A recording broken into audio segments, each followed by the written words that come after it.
Hey, welcome to the Cam and Otis Show. Today, kind of a special one. I got two of my mates with me. We've been out fishing for the last couple of days at the frying pan. We're hanging out in Basalt before we head back to the reality of life back at home. So I'd like to introduce my buddy Mark Flicker over here on my right. Yep, that's my right. Morning. And Adrian Roy on my left. And we've been hanging out together, known each other for a long time, served together multiple occasions, and hunting partners, fishing partners, family friends. And they've known Camden since he was Just before he was alive. since before he was alive. Yeah, he was a wee lad, just a little guy at that time. So yeah, today will be fun. So we're going to talk a little bit about what else would the three of us talk about, but old school leadership, because we're old school kind of guys. Yes, sir. I think we'll definitely get a lot of great insight from y'all on that. Well, I'll start with my easy question that we're asking everybody. So to start off, how do y'all define leadership? Go first, Adrian. I would define leadership as, number one, the most important thing is you should lead by example. That's key. If you do not lead by example, then you probably don't belong in a leadership position. I would add to that is the ability to influence people to meet the objectives that you're trying to obtain. Mm-hmm. Yeah, and me, my favorite one going right now through my head is trust. Mm-hmm. And that's the one I keep going back to, and I think those two things, what Adrian and Flick just said, are the great foundations, and it all comes together with trust. You know, if you're doing the brick and mortar sort of thing, Mm-hmm. those are the bricks, and trust is the mortar that holds it together. Well, I really like what you said, Mr. Flicker, about how it's about influencing people, right? Because I think a lot of people, when we talk leadership, they kind of view it as kind of, one-dimensional, my job, or, my boss, and that kind of, really one-dimensional interaction. But when you look at what leadership really is in the world, it's everything from your best friend all the way out to a guy you hate.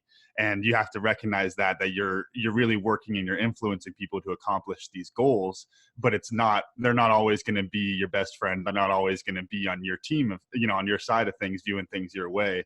It's about you being able to influence them, even though you're not on the same page. And that's what leadership really comes down to. That's a great one. And you know what? If I don't do this now, I'll forget again. But what I'd like is I'll just take a couple of minutes and a little bit of background from you, Flick, and service and business and that sort of stuff, just so our audience kind of has some context of who you are. Sure. So like Otis and Adrian, I'm retired Special Forces, spent about 22 years in the service, retired in 2007. I went into industry, worked as a federal contractor in both large businesses and small businesses, did some business startups, now have my own company where I focus on consulting, both within the government market space as well as private industry. Yeah, so I'm basically the same type of model from the beginning, served in the Army 21 years, 14 years in SF, retired, went through the defense contractor role, did that for a little bit, ended up program managing, director of programs for a while on government contracts. And then eventually it kind of snowballed into, what my wife is doing. And I know this is hard to believe, but it's eyelash extensions. Okay, don't spread that around. Please edit this.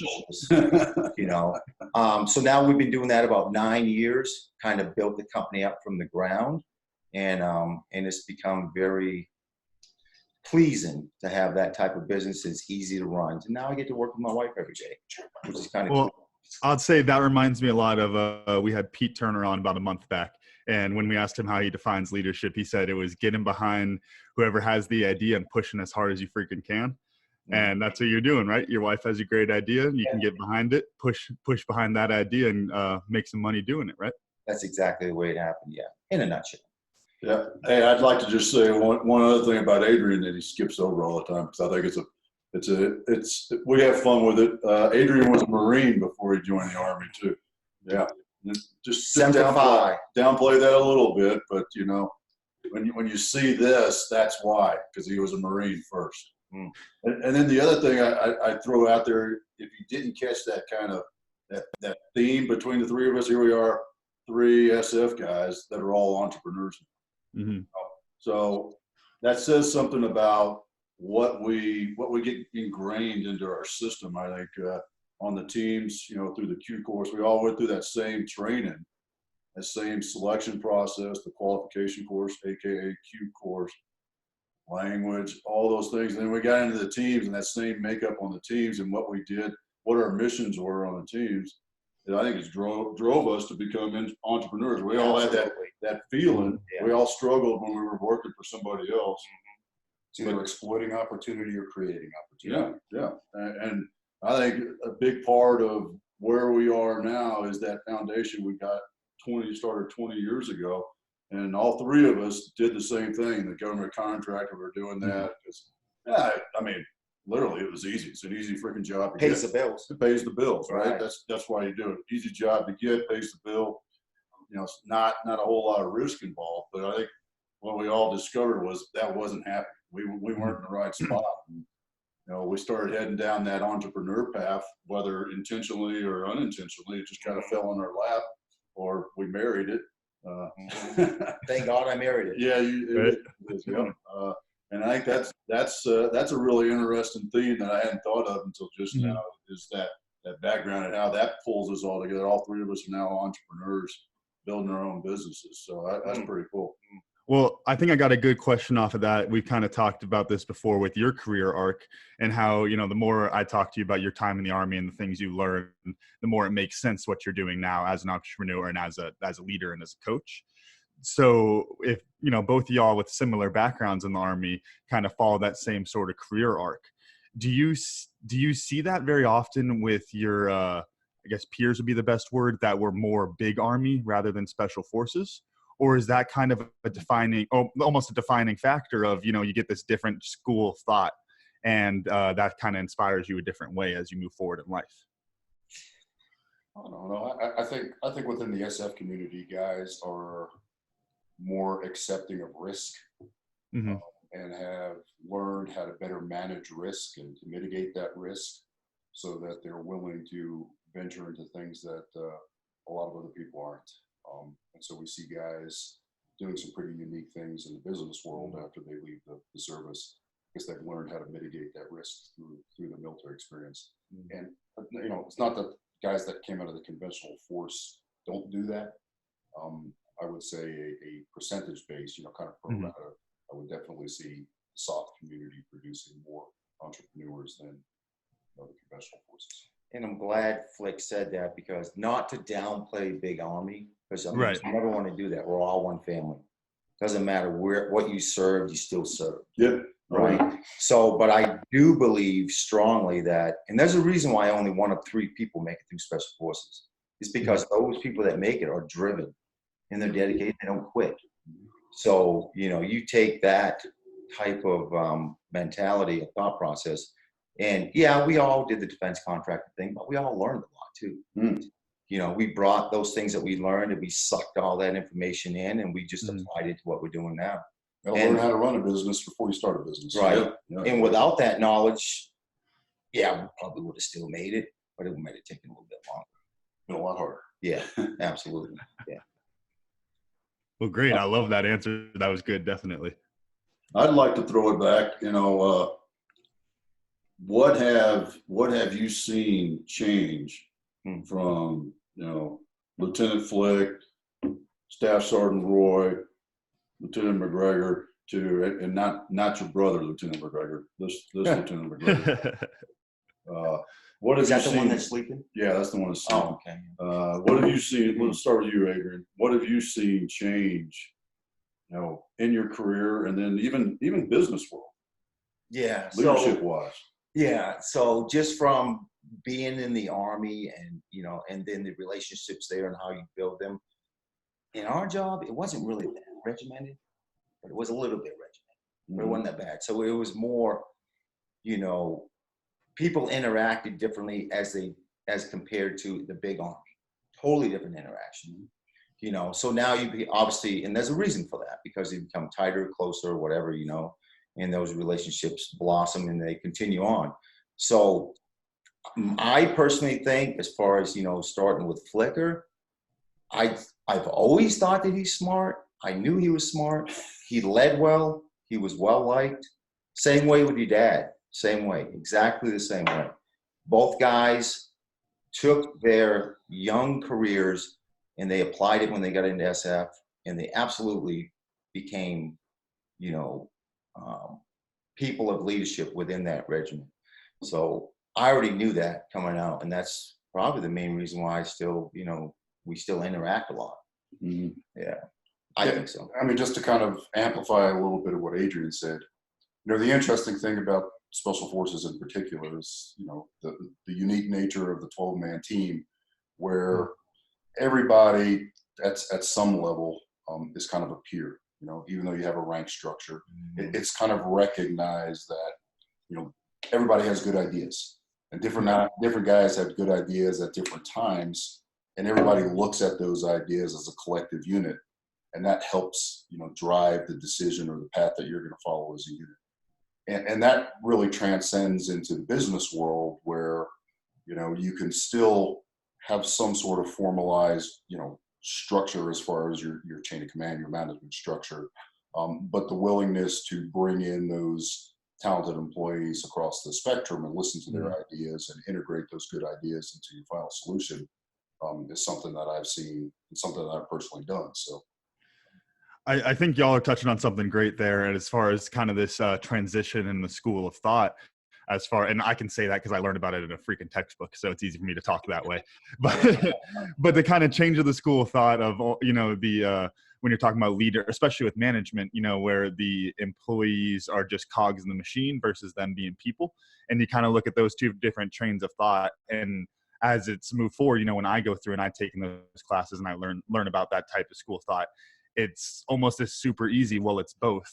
It's not, we don't need to be Google with the giant hamster, human hamster balls running around at the office. That makes no freaking sense. But at the same time, you still want to kind of treat people like people. Everyone has good ideas, all that kind of stuff, where if you build that kind of company culture around things, you get the best out of people, but you're still able to take the structure that you have that can keep things moving forward consistently. Yeah. So to feed off that one too, I would say, so my biggest moment when I got out of the military was, I got out of the military, became a defense contractor in Colorado Springs, 3.5 years, and then got an opportunity to go overseas to be a contractor for like 14 months in Fallujah. Did that, whatever, came back.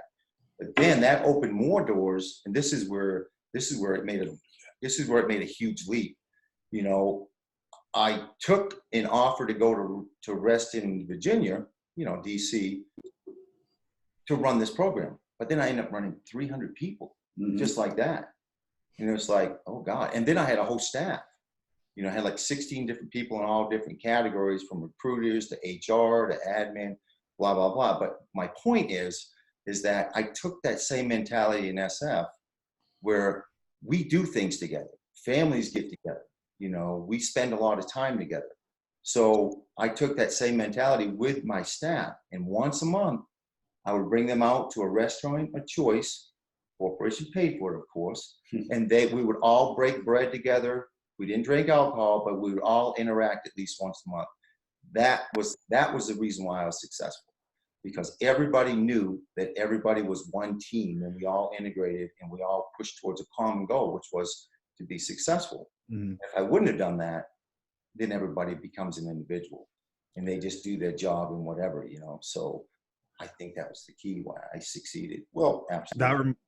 Go ahead. You bring up a good point, because the question kind of was framed around what have we seen change over the course of the last 20, 30 years since we were young lieutenants to old men now. In the business world, Speak for yourself. In the business world, we've really seen corporations change from almost family units, where people went to companies, they stayed there for their entire career, they had pensions, they retired, and they lived on their pension, to now, people are constantly changing jobs. People move from one company to another company. Still doing it. There's no loyalty. Yeah. pension systems, benefit packages have all changed, as part of cost saving measures by these companies. But in part, that's driven from this fractured loyalty that's now out within the business world. And so, like Adrian said, being able to bring some of those core foundational skills and core foundational values from the special ops community into the business and rebuilding that family unit, and building that loyalty and having that sustainability of employees in the workforce really benefits you in the long run, because there's that retention of knowledge, there's that retention of skill. You don't constantly have change, and you have people that understand the larger goal and are all working for it. And the funny thing is, I left that in 2010. Yeah. I agreed to do 1 year. That was it. Get the program up and running, make it successful, make us millions of dollars, and then after 1 year I left. You would think after you leave, people no longer talk to you. We still talk. Yeah. We're still friends. You know what it reminds me of? This whole thread here is that phrase I just love: mission first, people always. And I don't remember where I picked it up, whether it was when we were in group and on the teams or even further back. But if you carry that over, mission first drives everybody to that same mission, right? Everybody on the team, like you were just talking about, everybody in that program had a focused effort. We were all focused towards the same thing. We all the same thing when we were back at group. But you can't ever accomplish the mission if you don't take care of the people. Right. And that's why going to the restaurants, making sure that you understand what the people's needs are, benefit package. I have a lot of clients that I work with that have that problem. That is what they struggle with is, hey, how do I retain hourly employees? How do I retain, somebody that's in an unskilled position, that's an hourly, just slightly above minimum wage, maybe $14 an hour. How do I retain that person? Because you know what? I spend all the, this is my client. I spend all this time. I spend 60 days getting that person up to speed. By the time they're fully up to speed, then I'm losing like 20, 30% of my force. I have that kind of a turnover. And it all goes back to, well, what's the purpose? Why are they there for a paycheck? And what I talk to this one client about is, okay, well, you need to step back into it more. It's not retaining the person once you get them. It's making sure you hire the right person at the very beginning. And giving them a reason to stay. Yeah. And then giving them a reason to stay. Yeah. And that's what, when you look back to how we got to the teams, how we got to SF, that was our process. So that was our filtering process that got us into the teams and created the team and the organization, and that chemistry that we all had on the team. Now, not all teams were great, right? I mean, that's 6'6" was. Not as good as 6'3". Don't mention any names. But with Billy Cole as our team son, Right. Yeah. Big time family unit. Oh man, yeah, and that was a great example, really. Now that I've said that, when you think about Bill and Cam, you were probably a little too young to remember Uncle Billy, but now that you say Uncle Billy, I know who you're talking about, though. yeah, exactly. I mean, so here he was. I mean, we were all of us. I think there was 10, 11 of us on that team for a little over a year and a half that were together. Man, we were a family unit. There's no doubt. I mean, your mom, still a family unit. your mom, Camden, will talk about best Thanksgiving ever, and that was when we were all gone, and all the wives and families came over, got together for Thanksgiving. Yeah, while we were all gone. Yeah. No, I think another interesting thing I think about military transitioning into the business world is both conventional and special operations. You have a high turnover rate of people that you work for and positions that positions of leadership you work in, and people that work for you. And so you get a very large exposure to different leadership techniques, good leadership techniques, bad leadership techniques, that you then can take on in your positions or in your next roles.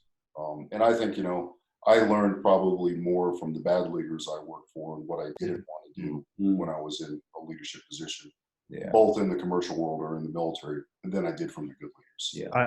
I found that in lots of different settings when you talk about leadership. It's a lot harder to talk about what leadership actually is than it is to tell a story about a bad or a good leader. Mm-hmm. Like when you start talking leadership and it's like, oh, what's the example of bad leader you had? Everyone has 5 ideas that come to mind right away. And we could all, we could spend a whole episode talking about that. But it's harder to pin down, like, it takes that knowledge, that intelligence to be able to look at what they were doing and then break it down and, kind of extrapolate from that of what was the actual leadership trait, what was the flaw that they were missing in. Yeah. I'd like to take that same theme, and we've kind of talked about it a little bit, but is how does those lessons from team time apply in business? And let's focus in the entrepreneur space as opposed to the government contract and government services space. How do those lessons apply as an entrepreneur, Adrian? So some of the key things that I kind of brought over from not only the military, the business world, is that, I still have a lot of checks and balances along the way. Mm-hmm. It doesn't matter what it is. I always have checks and balances. I always have something to back myself up in case something fails, to where I can at least take another route. And that happens weekly sometimes, definitely monthly. So you're always adjusting. You always have a tentative plan. The plan always changes, but you always adjust and you always succeed. So that's a continuous cycle that never ends, Mm-hmm. and I'll be doing it later on today. It's going to happen. So, but it's not a big deal because that's just the way my thought process is. And it's because of everything I've been through, Mm-hmm. and my wife, she doesn't think like that. She's always been an entrepreneur. She's always had her own business. She's never worked for anybody, but she's an entrepreneur. She knows what she's doing. She has her own lessons learned from where she started as a young entrepreneur with a nail company in Maine to now where she's at now as a CEO of a fairly decent company, competing with the big boys, which is our goal. We want to compete with the big boys. If you're going to do it, you must be the best. Yeah. Right? So, but the funny thing is on that is that we bring that together because we know each other so well, 27 years, whatever, so somehow we find an equal ground to make it work. And we do that. And I know when to back off because I'm a little bit more regimented than her. I'm not linear, but I'm regimented, and I make sure that we always have something to cover us in case something fails. You got to have a backup. And sometimes I have 2. And she doesn't realize that all the time, but then I just pull it out of the bag and we go, hey, what about this? And she says, you know what? Let's do that because we're going to fail at this route. And if I didn't have all the experience prior, I wouldn't know. I'd be like this. I'd just throw my hands up quick, probably because it's too hard. Yeah. I like that because I think that's one thing I see translate a lot when we talk about different situations, and I've definitely gotten this a lot from you, Dad, is the contingency planning and how well that translates over into the business world of the more you can answer the what if this happens questions, the more people believe in what you're doing as a company. Mm-hmm. Yep, you got it. And I think for me, one of the biggest things I've taken off is the military decision-making process, which is kind of the analytical processes of evaluating a mission, or in this case, a business opportunity, before you even step into it. And as a matter of fact, after we retired and went to work for Lockheed, I took the military decision-making process and built a business decision-making process, which you would use to evaluate a business opportunity across the full spectrum of the opportunity, from the revenue it would provide, the profit it would provide, the level of effort it would take to get it, and all the different aspects, all along evaluating the opportunity and building those contingencies that if you decide to pursue the opportunity and something got off course, you were able to correct with a contingency. And I think that, and I said a num there, I think that Edit. Being able to evaluate an opportunity is a really powerful tool that I took. And probably one of the hardest lessons I learned in leaving the military and going into business was not to chase the wrong opportunity. And I was fortunate enough to have a couple of folks in my first job at Lockheed that took the opportunity to train me and really help me understand business and what was valuable to chase and what was a diversion or not worth the effort. And sometimes it was a hard pill to swallow because You know, you wanted to chase some great opportunities, but the truth of the matter was they weren't good business opportunities. You had to let them go. Yeah. And the main piece, the big hunk of that being an entrepreneur and trying to lead it to success that we didn't have in the military. We knew about it. It was the finances, the cost of that. So did we have accountability individually for that? No. No. Did we see the numbers on what the planning process, you know, how much does it cost? Yeah, we saw that, but we had no accountability. But as entrepreneurs, you better have accountability of your finances, because if you don't, you're going to fail. And that is very important at all levels. That and distractors. Distractors will kill you in the business world. You know, if you continue to chase the shiny object, but never close the deal, you know, you never build a revenue stream. So staying on azimuth and get to your finish point, you know, on one opportunity is better than chasing 15 different opportunities and never closing one. Concur. Yeah, and I'll jump on what Adrian was talking about. I know you talked about it earlier also, Flick, was the finances. And how many times you've driven by a business or you hear about a business that you had frequented and you thought was doing so well, restaurant, whatever. And then all of a sudden you drive by and it's gone, right? Gone out of business. Yeah. And you just, what the hell happened? Well, 99% of the time, they fail because they don't take care of their finances. Thomas Cook, we were talking about Thomas Cook, the travel agency, 170 plus year old company, just closed their doors over the weekend because they failed with their finances. Think about that. And the Scottish rugby team is now stranded in Japan because that's their sponsor. Oh, geez. Well, they should be stranded after the way they played against Ireland. God. Oh, gosh. That's for sure. I don't want to go down that rabbit hole. I'll get all pissed off again. Well, I got a question I wanted to ask y'all. We kind of touched on this earlier, and I think we might get some good answers out of you guys. So you talk about bringing your team together. You know, we make the joke of the pizza party and that kind of stuff. So how do you walk that line between being cliche in the office versus being helpful? You know, having the pizza party versus having, you know, the happy hour that people actually want to go to. How do you walk that line? Go ahead. Well, I think it's all about establishing the favorable environment from the beginning. And it doesn't matter whether you have the pizza party or whether you have the beer drinking contest that everybody wants to go to. If people are performing well as a team and generally like each other and accept each other. As leaders positions too, leadership positions. Through all levels of the chain of command, then people are going to want to get together. If you don't establish that environment from the beginning, you can hold all the pizza parties that you want, all the beer drinking festivals that you want, and it's going to be forced fun. You have to establish the environment that people want to do those things because they want to continue to engage. Yeah. And let me just feed off that and go back to Billy Cole. So Billy Cole is probably one of the biggest, you know, I'm a fan of Billy Cole because he's an absolute leader. It's not, when Billy Cole walks into the room, everybody knows he's a leader. But he was a big component of getting families together, spending time together all the time. Whenever we were back, you know, back in the States, or, you know, if we went as a team, we always went out and we spent time together. Nobody ever looked at him like, oh, why are we drinking so much beer or eating so much food together? When Billy Cole walked in the room, he was still the leader of the team. And that never changed. And nobody needed to be told that. Everybody knew. And to this day, he's still considered a leader. If you have to use your rank to tell somebody what to do, you failed as a leader. Exactly. Yeah. And I'll touch on the beer thing with you, Flick, because I've talked with a lot of CEOs about that, and you know, it goes back to the culture. You know, I always joke about the ping pong tables in the break room, and, you know, the Fruit Loop things and the beer, and that and the vinyl couches. Yeah, that doesn't mean shit. You know, people talk about it and how wonderful it is, but you know what? That's not where your culture comes from. No.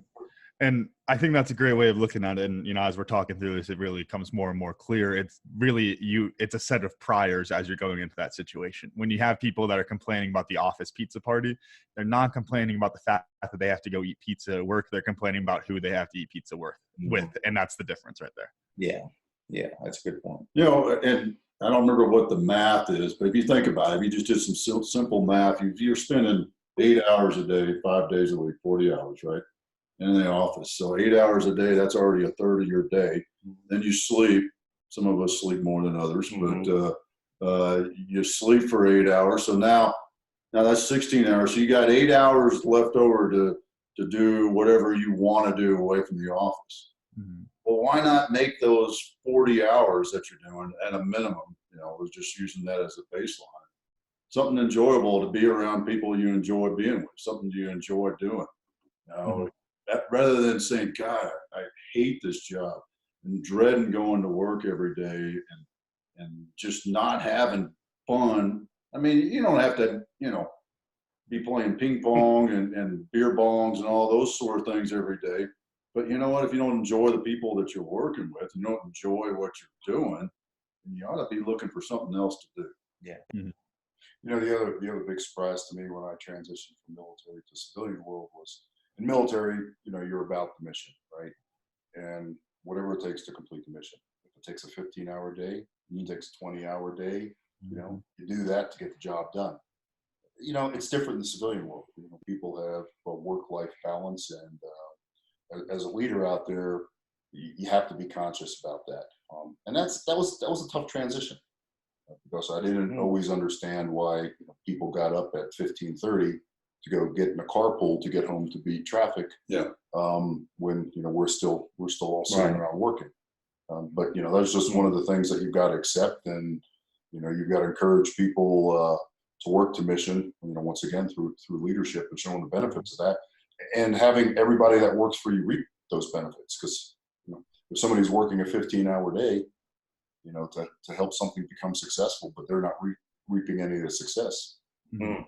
Those people are looking for new jobs. Yeah. How many times are they going to do that? Right. Exactly. Yeah. You will, if you talk about wearing out a horse, I mean, that's basically what that is, right? You just keep riding that same horse, keep loading up that horse, and it's gonna quit on you. It will. I think area we can turn that to, and Dad, you and I have talked about this quite a bit because it's in the volunteer realm, is rugby coaching, and how so many teams fail because there's one coach who shows up and puts in hour after hour every single day doing all this work to make the sport, make the team even happen, let alone go win a state championship or anything. And that it's all about how long can you put up with that volunteer, taking the shit from everybody without getting anything back besides the love of the game. And you can see that with so many different people of the, I'm still happy and I'm still loving coaching, and I can go out, coach every single day and for hours and hours, and I would love it for free. But at some point when you're putting in all that work, you start questioning it. And if you're not having fun out there, like for instance, how many times have, I know I have a lot. How many times have you had your players in front of you and you have to remind them that you don't get paid to be there, and that you get off from work early and then go home and work so that you can show up there and teach them how to play rugby? Lots and lots of times, right? Oh yeah. That was. Yeah, I didn't want to go back into that because that gets me a little frustrated with the way those things went on, and yeah, and probably because I got burned out. Well, it's because you were the workhorse for too long. That's all it is. You're pulling the cart for way too long. You were burned out. Yeah, Adrian knows. We talked about it many times. Yeah. But that is kind of a good segue. That in the military, if you don't have somebody working out in a position, you can normally get rid of them. You could move them into another position. You could move them into a staff job or whatever, and then bring somebody up in there that can perform. In the civilian world, it's hard to get rid of people. They used to call that DBD, duffel bag drag. It's hard to get rid of people, especially if you haven't done your homework. You haven't gone through the HR-based process of documenting every issue and having all the information you need to back up those claims, so you don't get put in a legal predicament. And you also you largely miss a big piece of the qualification, like we've talked about before. Y'all were triple volunteers. There's already a lot of tiers of, do you actually care about what we're doing before you reach the point where you're in your special forces team? Whereas when you're most companies, you're not necessarily going through that many tiers of, I really want to be here. I just love this company. I love our vision. No, a lot of people just go in for the paycheck. They just applied for the job and you called them. That's all it really is. And you lose that kind of connection there. And, that's one of those things that, it takes a lot of creativity in building that company culture to get people bought into that situation. Yeah. But, my favorite example is the, what is it? I think Zoomies, is that the shoe company? When you go through your training process, they offer you 2.5 months worth of pay to quit your job. Yeah, I didn't think it was that much, but yeah, they do. I remember, yeah, I think it might be Zoomies. I heard of that. I heard that the other day. I never even heard of Zoomies. But the idea there is we have such a great company culture that if you really just want the money, I'll give you $5,000 right now to walk out that door. But I know you want the job more than you want the money. Well, and here's something. How do we apply? Yeah. How many times a year can we apply to that? Yeah. Oh, I'll get a job with them tomorrow. I quit the next day and I get $5,000. I'm in. Oh yeah. I'm in. You in, Flick? That's right. That drops to the bottom line right there. Oh yeah. It's all about the money, right? So here's You said it, not me. here's something I think is I want to touch on what you just said, Flick. That I think is a fundamental difference. In the military, we could take somebody, we can fire them out of asset, right? Pretty And much. and they still get a paycheck. They're going to You go. can even put they're them in gonna- a big army. Yeah, they're going back to the banana belts, what we used to call it. But in business, when I fire somebody, I'm taking away their livelihood. Mm. And that's a whole other step in consideration when you start to think about how that affects you. And I'm curious. I know the three of us have all gone through that. I've had to fire a lot of people when Yeah. I was in Virginia. Yeah. So Here's what it is. what was that factor? The fact, well, I mean, How'd you handle that? Well, for me, most of the time they violated policies. Mhm. Whether it was in CENTCOM, AOR, or just company policies that were rewritten to mirror CENTCOM, their policies and procedures. So like general orders and stuff like that. Yeah. Drinking, other activities and whatever. But so those ones are easy. But the ones that Otis are talking about, I had a couple hard ones, and we had to go through that HR process. Mhm. You had to do your checks and balances because of what Flick said, the legalities of it. If you don't check all those blocks and have it documented, you can have a lot of problems. Mm-hmm. I mean, I found that when you have a problem employee, it's typically related. There's two issues. It's either a performance issue, right? Mhm. They're not performing to the Mhm. level they should be performing, or it's an ability level. Mm-hmm. And if it's a performance level, it's usually pretty easy. You document substandard performance, and then you can let the employee go. If it's an ability level, it's a little bit harder because they could be a great person. They could be totally dedicated to the company. In time, They could just be working beyond their ability. Mm-hmm. And even with training, even with mentoring and support, they might never have the capacity to really perform that position. Right. And then, if you can find a position that is better suited to their capability and do that move, that's one option. But the other option, unfortunately, is eventually you got to let them go. I mean, they can't do the job that they were hired for. Yeah. Yep. That's a good degree. Getting the right people on the bus and putting them in the right seat. Exactly. I'm going through a little bit of a learning curve on that right now with a new coaching job with U of A Rugby. Give myself a little plug right there. But one of the things I've never been on a team with is I've never been on a team where I can coach people, really. When we do All-State back in Colorado, it was selections. It's a little bit different when you're selecting the best guys out versus saying, hey, man, you really shouldn't be here. And one of the things that Coach Duffy was talking about, and I really got it, was you really look at it, there's 3 different pillars of when you're coming out and playing a high level sport like this. And it's the physical side, the literal strength, are you strong enough to be out here and go against these big boys? We can fix that. Skill, can you pass the ball? Can you catch? We can fix that. I can coach all that type of stuff. But then the last pillar is the mental side. And it's whether you're bought in, whether you want to be there, whether you love the guys next to you or you hate them. It's like all that kind of mental sides of things. And you have to really have the mental side. Otherwise, the other pieces will just completely fall apart. And that's kind of the tough part of you get guys out there. And I'm not sure we have a great example of someone obviously like this, but I've played rugby with many guys like this before. But they love the game and they're great out there and they're great for the team. But holy crap, they can't catch a ball to save their life. They can't run. They haven't ran a mile in years. All that kind of stuff. And it's like, gosh, you're really not a key piece of the team at all. But you want to be here. And, I guess you can launch off of that and go, like we were talking about firing and those type of things. How do you handle that situation? Mm-hmm. Yeah, that's a really good one. I like the way Duffy simplified that. So, give him kudos for that. But what he's talking about is kind of interesting because once again, you look at the parallels between special operations community and business. So in the SF or in any of the special operations entity, there is an assessment and selection process, which physically, psychologically, mentally screens people to make sure that they can, they want to be there, they can meet the challenges, they have the aptitude. And there's a lot of that same kind of logic that can be brought to the business world, maybe not the physical side, but absolutely the aptitude side, the desire side, to make sure that you get the right person in the right job.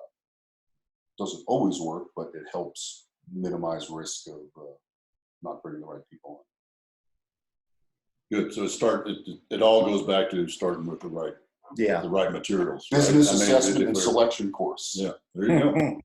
And to kind of tie it back to business, like we're saying, if you're running your own company, we're all, the end question is always like, okay, how do I apply this to what I'm doing? How can I apply this to my company? And it's really, we could say even, you can't go through a full selection process like y'all have been through in your lives, but if you design your application process, your employee selection process, that type of way, then you can start to build that culture. You get the culture built, then guys want to show up to the pizza party on Fridays, and all of a sudden you have you get something going. You get something good, right? Mm-hmm. Yeah. The interesting thing is, I'll admit I've actually never done it myself. We rely too much on documentation and screening people. Right. We want to look at your transcripts, we want to look at your degrees, we want to look at your military service, but we don't ever go the next step of saying, okay, you're an engineer. Here's an equation. Attempt to solve it. Tell me what your solution is, so I have at least a next level view of what your capabilities and capacities are to evaluate your performance. And there's a few companies that do that. Yeah, for really technical stuff. Yeah, but not very many. Yeah. It's usually a assumption of whatever they think you should be knowing or whatever they want you to know. They're just going to assume that's what they taught you with that degree, and you have that all in the back of your mind ready to go. There's not really that aptitude test usually. But although I will say, I'll throw out Ramsey Solutions as an example. They have I think it's 12 different interviews before they hire somebody in any kind of leadership position. I don't know about how low that goes. And the final interview is Dave Ramsey, his wife, I think one of his VPs and his wife or her wife, or however that worked out. And then the new hire, the potential new hire, and their spouse. That's the word I was looking for, spouse. And that dinner is the final step. And that's where they say, okay, well, this guy's table manners are really shit, but I think that could handle it. Or this guy's table manners are really shitty. That's not going to fit in our culture. Whatever. And it's just an interesting thing. And if you go back and find a couple of Dave's talks and podcasts or whatever, this 12-step process has been done he's figured it out over the last 20 some odd years of how to find the right people to maintain the culture of Ramsey Solutions. It's a hell of an investment. It is a huge investment, but it goes back to that quick to fire, slow to hire attitude, right? So rather than holy shit, man, I got to get somebody on this job. I got to fill that position and that manager position because we're not making any money. Well, okay, if you fill that position with the wrong guy and he quits or you have to fire him in 60, 90 days, was it really worth it? Up front, you have to have that capacity to go, I'm going to invest this much funding in order to follow the step process. And it's a financial impact for a lot of companies. Well, and then it's, potentially seats unfilled for an extensive period of time. Exactly. I mean, so there's a balance. I definitely understand the rationale of a regimented process to hire the right person. I also understand the impact it could have on business function, operations, revenue by not having, by taking 3 months to hire somebody. Which is a long time. And what this was I think brought that back goes to. into you lay out your case study or whatever what you want to call it that you're looking at in that situation, and you kind of weigh that situation of if it's going to take me 3 months or 6 months to hire the right person for this job, do I need to get somebody in to cover that 6 months? And then it kind of goes back to the rugby mindset we always coach for the decision making is I don't care what you pick, you do it at 100 miles an hour. And once you make that pick, if you decide you're not going to hire somebody, okay, then you need to go at 100 miles an hour and figure out how you're going to cover that void inside your organization. If you decide you're going to hire somebody, you need to get them in and get them working right away so that you can start reaping the benefits and get everything going moving forward. Well, I mean, I think there's a couple things. I think first of all, you have anticipated losses and you have unanticipated losses, right? You have people that say, hey, I'm moving into the next job, I'm moving up in the chain of command, I'm going to vacate my position and elevate, or I'm leaving the company, whatever, where you have some lead time to go through the recruiting, hiring, screening process. And then you have those unanticipated where somebody quits, somebody passes away, whatever the reason might be, it's very short term and, oh my God, I've got a spot that's open. One of the things that you should be doing all along is building those succession plans within your organization so your subordinates can step up into those positions and at least temporarily fill. That's what I did. I had pools of people in different categories. So if I ever lost anybody, especially the leadership position, I always had pools of people I could tap into that were the right people. Typically, I knew them. But if that ever happened to me, I could, and it goes all the way down to the bottom of the food chain on those contracts. I always had pools of people, but I had three very smart guys that were helping me out doing it regionally across the United States. Al Diaz, God rest his soul, Enos Ward. So I had people, that built up those pools. He's God rest his soul, not ours. Not Al's. He's still alive. Yeah. Okay. So Flick's absolutely right. You got to be prepared to fill a position. Doesn't matter what level. You got to do it, and because you need the capacity to keep the company going. Yeah. I think this ties really easily back into sports, and I'll hand you one on this, Mr. Roy. So it's the next man up, right? And the example that comes to mind, unfortunately, for that is your Patriots. That's what makes them so successful every single year. Is if somebody's going down, it's always next man up. There's always somebody there that wants to step up and rise to that occasion. Who's the next undrafted player? Talk about Antonio Brown. Is that where you're going with it? Not that I follow NFL anymore, but go ahead. Well, there's your example there. Should have gone through a slower hiring process, right? Make sure it fits your company culture. But when you talk about, once again, to the main theme of kind of this transition from military into the corporate world, the military is built, its foundation is the ability for the next rank to always move up and fill that next position. And, part of the job as a leader is building that ability in your subordinates to always step up. Because when the chain of command is down for whatever the reason might be, the next guy is stepping in, and at the end of the day, it could be a pretty junior guy. And that's happened many times in the military. And so I think as we look at how do you build that loyalty in your workforce, how do you build out the team, is once again training people for that next level of responsibility is a constant process that you always need to do in the workforce. And then people also recognize that there's a path for advancement, and that also builds that loyalty in your workforce. I'm not going to be stuck in the same job for 20 years. Right. Yeah. This has been great, and I want to respect our time because we still got to drive back home today. And I know Flick's got a call coming up here in a bit too. Yeah. So thank you all. And one of the things I always like to, part of our closeout show is what you learn. So I'll start with you, Flick. What you learned this morning? I learned that in any bar, in any place in the world, you can always bump into another special forces guy. And even if he served in a different group, there's an immediate bond, and we're there to help and bring that guy up if he's down in a particular area, even if it means giving him some flies. True. Oh yeah, very true. That was a success.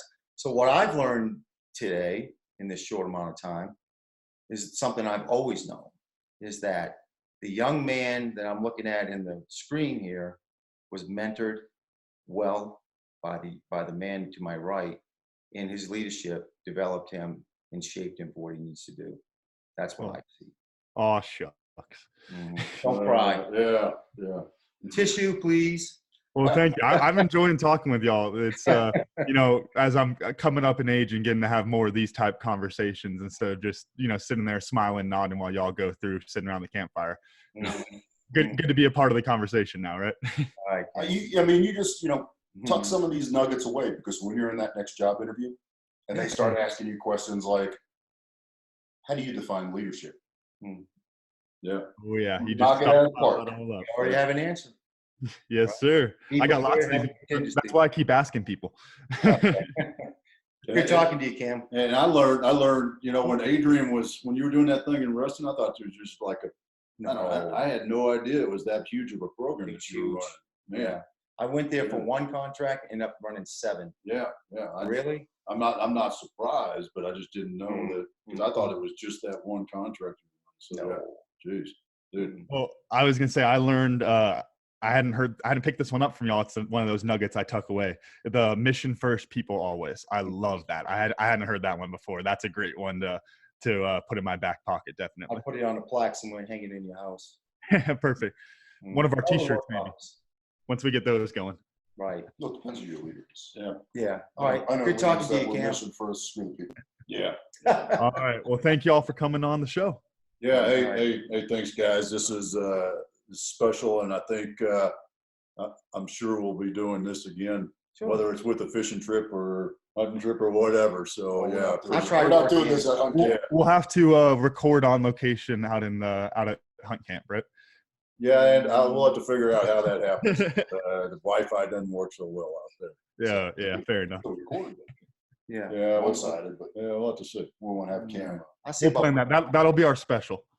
All right. Well, hey, thanks again for being with us on the show, and hope you learned a couple of nuggets that you can put in your pocket and reuse later on.